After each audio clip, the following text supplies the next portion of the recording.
Why did Macbeth want to murder Banquo and his son? Macbeth কেন Banquo এবং তার ছেলেকে হত্যা করতে চেয়েছিল? How was Banquo murder? কীভাবে ব্যাঙ্কোকে মার্ডার করা হয়েছিল, কীভাবে ব্যাঙ্কোকে হত্যা করা হয়েছিল? Answer, Macbeth wanted to murder Banquo and his son because the weird sisters prophesied that the children of Banquo would be the king of Scotland.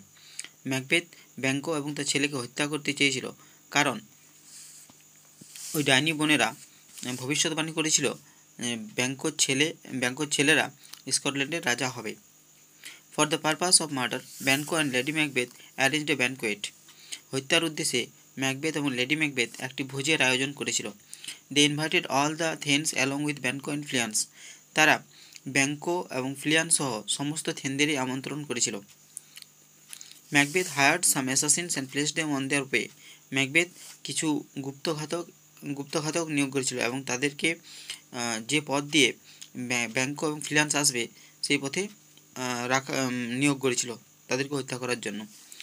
The assassins pounced on them and killed Banquo but Fleance manage to escape from there. গুপ্তঘাতকরা তাদের উপর হামলা করেছিল এবং ব্যাঙ্কোকে হত্যা করেছিল, কিন্তু ফ্লিয়ান্স সেখান থেকে পালিয়ে যেতে সক্ষম হয়েছিল।